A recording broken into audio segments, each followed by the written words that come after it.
வணக்கம் மக்களே. Welcome to our channel the night watchman கமர்சியஸ். ஸோ இன்னைக்கு மேட்சோட ரிவ்யூக்காக வந்திருக்கோம். ஸோ நான் கம்பர் ஃபைட் Chennai versus SRH match. So ரொம்ப பயங்கர ஹைப்போட இருந்தாங்க. அதுக்கு டேல் ஸ்டெயின் இந்த ட்வீட்லாம் போட்டிருந்தாரு, 300 வருமா அப்படின்னா பேசி பார்த்தா மொக்கையா முடிஞ்சிருச்சு. அவர் போட்டுட்டு அப்புறம் என்ன போட்டிருந்தாருன்னா, இன்னைக்கு ரெண்டு டீமோட ஸ்கோர்ஸும் சேர்த்து 300 வருமா வரும் அப்படிங்கிற மாதிரி சும்மா ஒரு ஃபன்னி பேண்டர் மாதிரி போட்டிருந்தாரு. ஸோ நல்லா ஒரு எக்ஸைட்டிங் மேட்ச் கிளாஷா இருக்கும் பிட்வீன் போத் சைட்ஸ் எக்ஸ்பெக்ட் பண்ணோம். அது வந்து அது கம்ப்ளீட்டா ஒன் சைட் அண்ட் எம்ஏ கம்ப்ளீட்டா அவுட் கிளாஸ் பண்ணிட்டாங்க in all three departments SRS. So toss ஜெயிச்சு பக்காவா ஃபீல்டிங் எடுத்தாங்க. அண்ட் ஹர்திக் டாஸ்லேயே சொன்னாரு, டியூ வரதுக்கு செமையா சான்சஸ் இருக்கு, ஏன்னா நேற்று டியூ வந்தது, ஸோ இன்னைக்குமே டியூ வரும் அப்படிங்கிற மாதிரி சொல்லியிருந்தாரு. அண்ட் எஸ்ஆர்எஸ் பேட்டர்ஸ் வந்து அப்படியே ஸ்ட்ரகிள் பண்றாங்க அப்படியே. ஏன்னா அவங்களோட ஃபர்ஸ்ட் சிக்ஸே 16 17th ஓவர்லாம் வந்து, ஸோ அதுதான் அவங்களோட ஃபர்ஸ்ட் சிக்ஸ். சிஎஸ்கே சொன்னோம் எல்லாமே 10th ஓவர் அடிக்கிறாங்க அப்படின்னு. பட் இந்த இன்சென்ஸ் உள்ள அந்த ரெண்டு ஒரு எக்ஸ்ப்ளோசிவ் பிளேயர்ஸ் ஓப்பனர்ஸ் அவங்க கிட்ட இருந்து அந்த ஒரு சிக்ஸ் வரலங்கிறது ஒரு மிகப்பெரிய பிரச்சனை. அண்ட் ஆல்சோ ஏகப்பட்ட லைஃப் வேற, ஒரு கேட்ச் விட்டாங்க, அப்புறம் நோ பால்ல அவுட்டு, அப்படி இப்படின்னு ஃபுல்லாவே எஸ்ஆர்எஸ்க்கு ஃபேவரா தான் நடந்துச்சு. பட் கிடைச்ச லைஃப் லைன்ஸை வந்து எதையுமே அவங்க வந்து கேபிட்டலைஸ் பண்ணிக்கல, அது அப்படிதான் சொல்லணும். அண்ட் ஆல்சோ சுத்தி சுத்தி பார்த்தாங்க, அபிஷேக் சர்மா ஹெட் சுத்தமா எந்த பாலும் பேட்லேயே படலை. அந்த பவர் பிளேனே ரொம்ப கம்மி, 15 ஓவர்ஸ்ல வந்து 102 103 தான் அடிச்சிருந்தாங்க.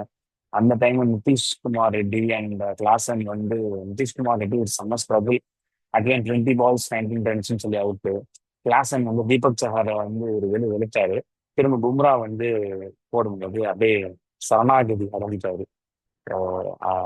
அவ்வளவுதான். சிம்பிளா சொல்ல போனோம்னா எஸ்ஆர்எஸ் வந்து கம்ப்ளீட்டா சரண்டர் ஆயிட்டாங்க எம்ஐ கிட்ட. அண்ட் நம்ம ஆக்சுவலா ப்ரெடிக்ஷன்லேயே நான் கரெக்டா சொல்லியிருந்தேன், எம்ஐ வந்து ஒரு கம்ப்ளீட் ரவுண்டட் சைடா இருக்காங்க. அண்ட் லாஸ்ட் வின் அவங்களுக்கு கிரேட் முறையில இருந்திருக்கும். ஸோ இன்னைக்கு கண்டிப்பா அவங்க ஜெயிப்பாங்கன்னு நான் சொல்லியிருந்தேன். அதே மாதிரி ப்ரெடிக்ஷன் வந்து எம்ஐ வந்து சூப்பரா ஆடி ஜெயிச்சுக்கலாம். குடோஸ் டு த பவுலர்ஸ் தான், ஏன்னா இப்படி ஒரு விக்கெட்ல வந்து சூப்பரா பிளான் பண்ணி. அண்ட் ஆல்சோ அந்த மிட் மேட்சோட இன்டர்வியூல வந்து கேரின் பொலாட் சொல்லியிருந்தார், ஸோ ஒரு பிளேயர்ஸ்க்கும் நாங்கள் வந்து ஹோம்ஒர்க் பண்ணிட்டு வந்தோம். ஸோ யார் யாருக்கு எந்த லென்த் எப்படி போடணும் அப்படின்னு முன்னாடியே நாங்கள் ப்ரீ பிளான் பண்ணி ஹோம்ஒர்க் பண்ணி தான் வந்தோம்னு சொன்னாங்க. பட் அதே மாதிரி தான் எக்ஸிக்யூட்டும் பண்ணியிருந்தாங்க. அண்ட் எஸ்ஆர்ஹெச் வந்து திரும்ப என்ன சொல்றாங்க, அதே எனக்கு அந்த ஒரு ஃபிளாட் ட்ராக் கொடுத்தா மட்டும்தான் நான் வந்து 250 அடிச்சு ஜெயிப்பேன். மற்றபடி நீங்க வேற எந்த கிரவுண்டு எந்த பிச்சு எங்களை ஆட விட்டீங்கன்னா எங்களுக்கு ஆட தெரியாது சார். அந்த ஒரு காமெடி வரும்ல சார், பேட்டிங் ஆடுறானா தெரியாது சார் அந்த மாதிரி. வேற கிரவுண்ட்ல விட்டா கொஞ்சம் ஸ்டாப் ஆகி வர்ற மாதிரி பிச்சு இல்லைன்னா டூ பேஸ் பிச் எல்லாம் கொடுத்தா சுத்தமா ஆடவே தெரியல அப்படிங்கிற மாதிரி தான் ஆடுறாங்க. ஆணிகள்லாம் மாத்திட்டு வந்தாதான் ஸ்டில் இந்த டோர்னமெண்ட்ல வந்து அட்லீஸ்ட் அலைவா இருக்க முடியும். இப்பவே அவங்க வந்து அகைன் பாதி வெளில வந்த மாதிரி, பட் அகைன் ஸ்டில் இன்னொரு 2 கேம் சான்சஸ் இருக்கு. So mathematically chances are there still. But again டெக்னிக்கலா பார்த்தோன்னா இனிமே அவங்க கம்பேக் கொடுக்குற சான்சஸ் ரொம்ப கம்மி தான். அண்ட் ஆல்சோ அவங்க ஸ்டில் அந்த ஒரே ஒரு ப்ரோட்டோடைப்லேயே ஸ்டக்கா இருக்கிற மாதிரி தெரியுது. 300 300 300ன்ட்டு. ஏன்டா 150க்கு ஆடு, 150 180க்கு ஆடு, 200க்கு ஆடு. ஸோ அந்த மாதிரி இல்லாம நான் வந்து ஃபுல்லா 300 தான் போக போறேன் அப்படின்ட்டு. பட் ஒரு பிச்சுன்னு அந்த மாதிரி பிஹேவ் பண்ணல, ஒரு மாதிரி ஸ்டாப் ஆகி பிஹேவ் ஆகுனா அதுக்கு ஏற்ற மாதிரி நீங்க வந்து பிச் அசஸ் பண்ணி அட்லீஸ்ட் ஒரு 180 ஒரு போர்டில் வச்சிருந்தாங்கன்னா கூட கொஞ்சம் ஒரு பார்க்கறதுக்காக இன்ட்ரெஸ்டா இருந்திருக்கும். அண்ட் எஸ்ஆர்எஸ் பவுலர்ஸும் நல்லா ஸ்டார்ட் பண்ணாங்க. ஷமி அண்ட் கமின்ஸ் வந்து ரெண்டுமே சூப்பரா ஸ்டார்ட் பண்ணாங்க. ரோஹித் சர்மா கொஞ்சம் ட்ரபுள் ஆனாரு. பட் அகைன் அதுக்கப்புறம் பிடிச்சி அடிச்சிட்டாங்க. அங்க ஒரு எட்ஜில் ஒரு 4, அப்புறம் ஒரு ஹூக்ல ஒரு 6, புல்ல ஒரு 6, அப்படி இப்படின்ட்டு ரோஹித் சர்மா டெம்போ பிடிச்சிட்டாங்க. அண்ட் ஆல்சோ ஸ்கோர் கம்மி இல்லை, ஸோ நீங்க எப்படினாலுமே பவர் பிளேல கொஞ்சம் இழுத்து ஆடினாலுமே ஈஸியா மேட்சை வந்து ஃபினிஷ் பண்ணிடலாம். ஸோ இன்ன நட்சல் எம்ஏ வந்து பக்காவா ஆல் த்ரீ டிபார்ட்மெண்ட்ஸ் வந்து ஃபுல் ஃபயர்ல வந்து அந்த பர்டிகுலர் சிலிண்டர் ஃபுல் ஃபயர்ல போயிட்டு இருக்காங்க. அண்ட் அவங்க ஒரு பாட்டம் லோல இருந்து ஒரு டீம் குவாலிஃபயர்ஸ்க்கு குவாலிஃபை ஆகிற மாதிரியான ஒரு கேப்பபிலிட்டி உள்ள ஒரு டீம் எம்ஐ. ஸோ அதை இன்னைக்கு ப்ரூவ் பண்ணியிருப்பாங்க. Still long way to go, but again they are still in the race. அதுதான் இப்போதைக்கு சொல்லணும். அண்ட் அடுத்து வர மேட்சஸ்ல பார்க்கலாம் அவங்க எப்படி இன்னும் பெர்ஃபார்ம் பண்ணுவாங்க அப்படின்ட்டு. ஸோ பட்டு நம்ம நாளைக்கு ஒரு ப்ரிவ்யூக்கு போயிடலாம். RCB versus PBKS. ஸோ ஆக்சுவலாக இன்னைக்கு கிறிஷ் வர வேண்டியது, கிறிஷ் அண்ட் மேடி. ஸோ அவங்க ரெண்டு பேர்த்துக்கு கொஞ்சம் பர்சனல் ரீசன்ஸ்னால ஜாயின் பண்ண முடியல. ஸோ நான் ஒரே வீடியோவாகவே போட்டுடலாம், ரெண்டு இதையும் கவர் பண்ணிடலாம் அப்படின்ட்டு ஒரு plan. So RCB versus PBKS. So first நான் ஆர்சிபி டீம் ஸ்டார்ட் பண்ணுறேன். அகெயின் திரும்பவும் ஹோம் கிரவுண்ட் ஃபர்ஸ்ட் இருக்கு. அதை அவங்க பிரேக் பண்ணாதான் they can think ahead of how to progress in the tournament அப்படின்ட்டு. ஏன்னா மொத்தம் 6 கேம்ல 4 கேம் ஜெயிச்சிருக்காங்க. அந்த 4 கேமே அவே கிடைச்ச வின். அந்த 2 கேம் தோத்தாங்க. அந்த 2 கேம் தோத்ததுமே ஹோம் கிரவுண்ட்ல நடத்தின மேட்சஸ். ஸோ ஸ்டில் அவங்களுக்கு 5 மேட்ச் வந்து ஹோம் கிரவுண்ட்ல நடக்க போகுது. ஸோ இன்னைக்கு நாளைக்கு நடக்க போற அந்த மேட்சுமே அவங்க எப்படி கிராக் பண்றாங்க, அண்ட் அந்த கிரவுண்டோட டைமென்ஷன்ஸ், அதோட பிச்சோட பிஹேவியர், அதுக்கெல்லாம் அவங்க எப்படி அடாப்ட் ஆகி அவங்க எப்படி ஆட போறாங்கிறத பொறுத்து தான் அவங்களோட குவாலிஃபையர்ஸோ குவாலிஃபை ஆயிடுவாங்கன்னு நம்புறேன். அண்ட் ஃபர்ஸ்ட் 2 பிளேசஸ்ல அவங்க ஃபினிஷ் பண்ணுவாங்களா, அதோட ரிசல்ட் எல்லாமே அவங்க ஹோம் கிரவுண்டுக்கு எப்படி அடாப்ட் ஆகிறாங்களோ அதை பொறுத்து தான் அமையும். ஸோ அது ஒரு பாயிண்ட். மற்றபடி ஸ்குவாட்லாம் கம்ப்ளீட்டா ரவுண்டட் ஸ்குவாட் தான் அவங்க. ஓப்பனிங் வந்து Phil Salt and Virat Kohli.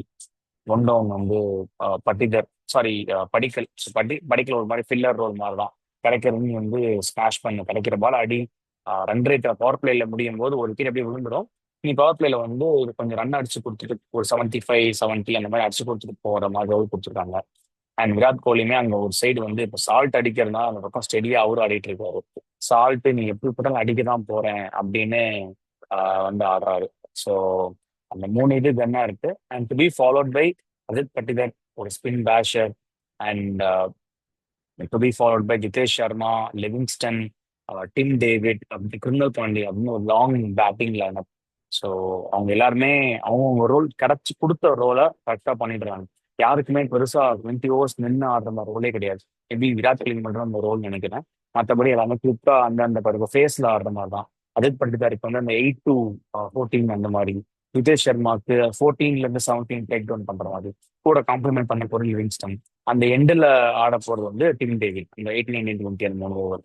So அந்த மாதிரி ஃபேஸ் வைஸா பிரிச்சு கொடுத்துருக்காங்க ஒருத்தவங்களுக்கும் என்ன ரோல் அப்படின்னு.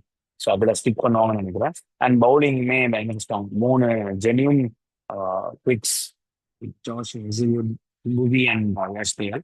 And spinner Shiva Sharma and Krunal Pandya, ஒரு attacking spinner, wicket taking leg spinner, and ஒரு டிஃபென்சிவ் கண்ட்ரோல் பண்றதுக்கு ஒரு defensive left arm spinner, finger spinner. So இது ஓகே. அண்ட் மைட் பி அவங்க நான் அன்னைக்கு சொன்ன மாதிரி தான் பெங்களூர்ல ஆடுறாங்க. ஸோ மைட் பி ஏதாவது ஒரு ஆப்ஷன் வந்து ஒரு 6th பவுலர் ஆப்ஷன் எங்கேயாவது மிஸ் ஆகுமோங்கிற ஒரு இதுதான். ஏன்னா லிவிங்ஸ்டன் வந்து எப்படி நம்ப முடியுமான்னு தெரியல ஒரு 6th பவுலரா, ஸ்பெசிஃபிக்கலி இன் பெங்களூர். அண்ட் எம்ஐக்கு இல்லை, அந்த ஜிடி கூட மேட்ச் பார்த்தீங்கன்னா கொஞ்சம் ஸ்டாப் ஆகி வந்தது.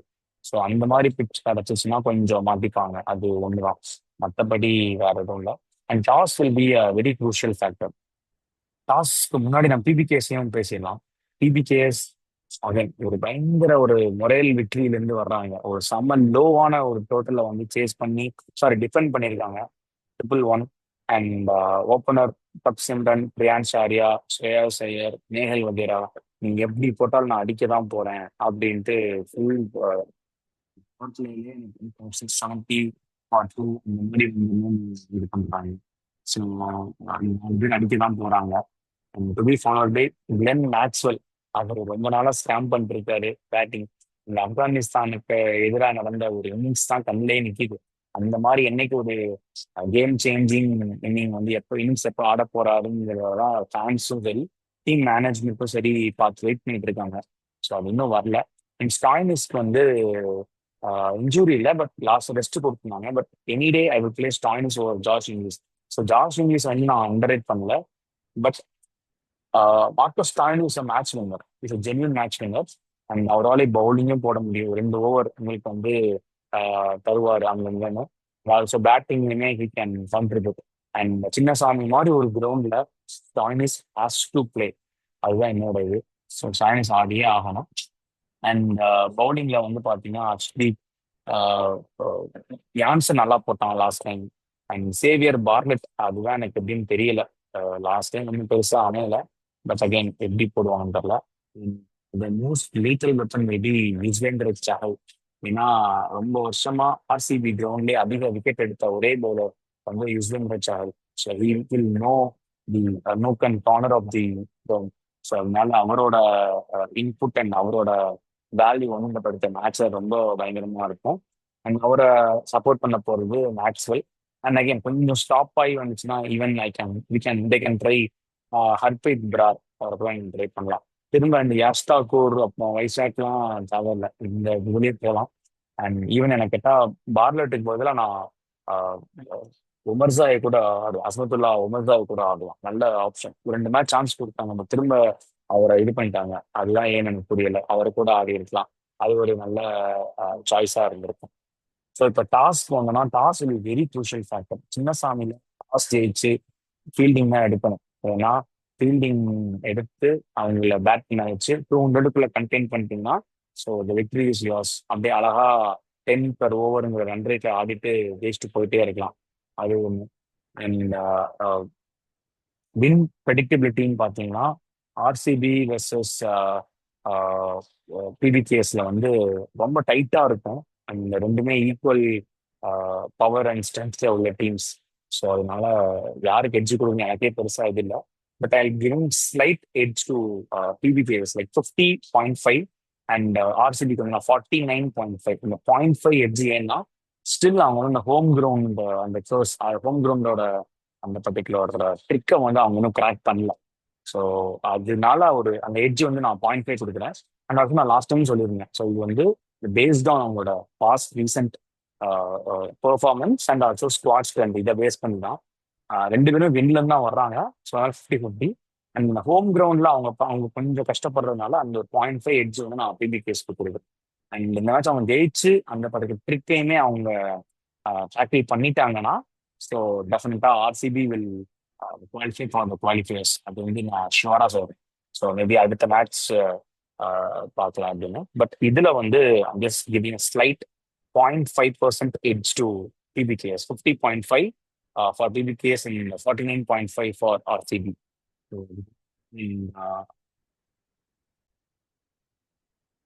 ஓகே, இப்போ நம்ம அப்படியே ஃபேண்டசி வந்துடலாம். ஸோ என்னோட 2 predictions specifically in this particular மேட்ச்ல வந்து பிபிகேஎஸ்ல I will go with Shreyas Iyer. ஏன்னா ஸ்ரேயாஸ் ஐயர் வந்து ஒரு லாங் சரியாவே அடிக்கல. ஒரு மாதிரி குவிக்கா அடிக்கணும்னு நினைச்சிட்டு விக்கெட்டை விட்டாரு. ஸோ இந்த மேட்ச் கொஞ்சம் முன்னு அந்த பட்டுக்கு பல்ஸை பிடிச்சிருவாரு அப்படிங்கிற ஒரு நம்பிக்கை எனக்கு. So he's due for runs. அதனால ஸ்ரேயாஸ் ஐயர். பவுலிங்ல வந்து யுஸ்வேந்திர சஹல். சஹல் லாஸ்ட் மேட்ச் நல்லா போட்டாரு. பட் அதுக்கு முன்னாடி சரியா சான்ஸே கிடைக்கல. நான் ஏதோ லெஃப்ட் ஹேண்டர் வந்தா நான் சஹல் தரமாட்டேன் அப்படிங்கிற மாதிரி இருந்தது. அதெல்லாம் இல்ல.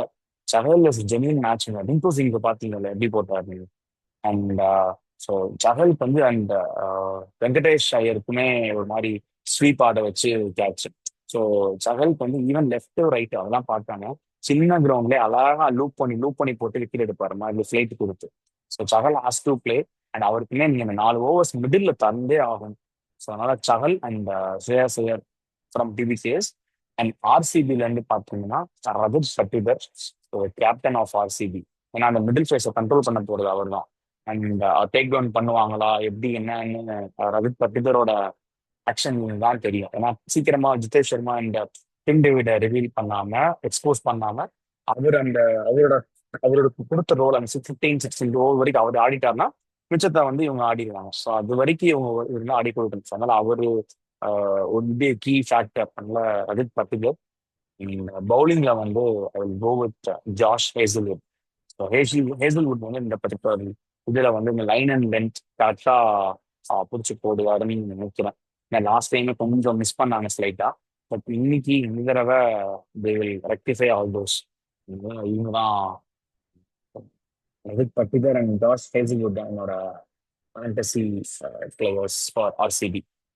ஓகே, ஸோ இப்போ ஒரு எம்ஐ வர்சஸ் அந்த படத்துல மேட்சோட ரிவ்யூவும் பேசிட்டோம். எஸ்ஆர்ஹெச்சோட ரிவ்யூவும் முடிச்சாச்சு. அண்ட் ஆர்சிபி வர்சஸ் பிபிகேஸோட ப்ரிவியூவும் பேசிட்டோம். ஸோ நாளைக்கு செம்ம மேட்சாக இருக்கும். ஸோ எப்படி இவங்க கிராக் பண்ணி ஹோம் கிரவுண்டை வந்து தன் வசம் படுத்துறாங்களா, இல்லை பிபிகேஎஸ் வந்து அவங்க பார்த்துட்டு ஒரு கிரவுண்ட்ல போய் அடிச்சுட்டு திரும்ப அவங்களோட ஹோம் கிரவுண்டுக்கு முலான்பூருக்கு போறாங்களாங்கிறத நாளைக்கு தெரிஞ்சிடும். வெயிட் பண்ணி பார்ப்போம். செம்ம எக்ஸைட்டிங் கிளாஷ் சின்னசாமி நடக்குது. ஸோ ஹை ரன் ஸ்கோரிங் இருக்கும் நம்புறேன். 200 பிளஸ் போத் டூ சைட்ஸ் வரும். So let's hope for a great match. So today I am signing off from VJ. So tomorrow நம்ம வந்து ஒரு இந்த பற்றின மேட்சோட ரிவ்யூ என்னன்னு பார்க்கலாம். தேங்க்யூ.